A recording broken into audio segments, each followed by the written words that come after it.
ठीक है, चलिए स्टेप 3 विश्लेषण गहरी व्याख्या हिंदी में के साथ आगे बढ़ते हैं।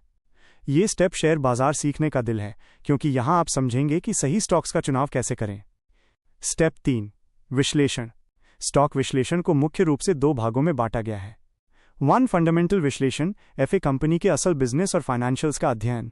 2 टेक्निकल विश्लेषण, टीए स्टॉक प्राइस चार्ट्स और बाजार की साइकोलॉजी का अध्ययन। 1 फंडामेंटल विश्लेषण एफए। यह आपको बताता है कि कोई कंपनी लंबे समय में मजबूत है या कमजोर। जांच करने लायक मुख्य कारक। 1 कंपनी के वित्तीय विवरण, फाइनेंशियल स्टेटमेंट्स, बैलेंस शीट, संपत्ति, देनदारियां, कर्ज। लाभ हानि विवरण, प्रॉफिट और लॉस स्टेटमेंट, राजस्व, खर्च, शुद्ध लाभ। कैश फ्लो विवरण, कैश फ्लो स्टेटमेंट, कितना असली कैश अंदर बाहर आ रहा है। 2 अनुपात रेशियोज, पीई अनुपात, प्राइस टू अर्निंग्स, शेयर की कीमत की तुलना कंपनी की कमाई से करता है। कम पीई उद्योग की तुलना में अंडरवैल्यूड, कम मूल्यांकित। पीबी अनुपात, प्राइस टू बुक वैल्यू, बाजार मूल्य की तुलना बुक वैल्यू से करता है। ROE, return on equity, company शेयरधारकों के पैसों का कितनी कुशलता से इस्तेमाल कर रही है। डेट टू इक्विटी अनुपात, वित्तीय जोखिम को मापता है, कम होना बेहतर है।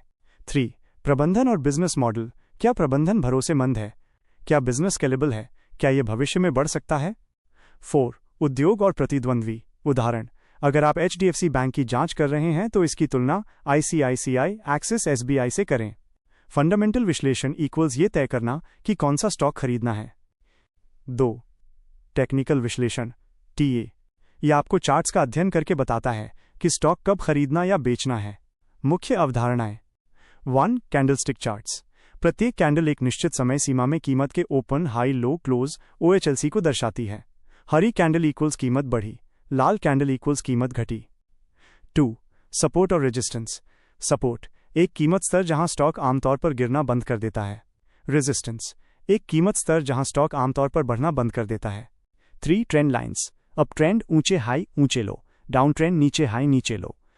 4 इंडिकेटर्स, मूविंग एवरेज, एमए 50 या 200 दिनों का औसत मूल्य, ट्रेंड पहचानने में मदद करता है। आरएसआई रिलेटिव स्ट्रेंथ इंडेक्स, 70 से ऊपर इक्वल्स ओवरबॉट गिर सकता है, 30 से नीचे इक्वल्स ओवरसोल्ड बढ़ सकता है। MACD, moving average convergence divergence, momentum trend की मजबूती दिखाता है। टेक्निकल विश्लेषण इक्वल्स ये तय करना कि कब खरीदना बेचना है। 3 फंडामेंटल बनाम टेक्निकल माइनस आसान। उदाहरण मान लीजिए इन्फोसिस एक फंडामेंटली मजबूत कंपनी है, अच्छा मुनाफा, कम कर्ज। एफए आपको बताता है हाँ, इन्फोसिस लंबे समय के लिए खरीदने लायक है, लेकिन टीए आपको यह तय करने में मदद करता है क्या मुझे इसे अभी खरीदना चाहिए या कीमत के सपोर्ट के पास गिरने तक इंतजार करना चाहिए। 4 प्रो टिप, दोनों का मेल करें। निवेशक लंबे समय के लिए फंडामेंटल विश्लेषण पर ज्यादा ध्यान दें, ट्रेडर कम समय के लिए टेक्निकल विश्लेषण पर ज्यादा ध्यान दें। स्मार्ट निवेशक, दोनों का उपयोग करें, सही कीमत पर मजबूत कंपनियां खरीदें। त्वरित उदाहरण, आपको पता चलता है कि एचडीएफसी बैंक में ये चीजें हैं। मजबूत फंडामेंटल, मुनाफा बढ़ रहा है, कम कर्ज, उच्च आरओई। टेक्निकल चार्ट 1400 रुपए पर सपोर्ट दिखाता है। सबसे अच्छा फैसला इक्वल्स 1400 रुपीज के पास खरीदें और लंबे समय तक होल्ड करें। कृपया मेरे चैनल को लाइक और सब्सक्राइब करें।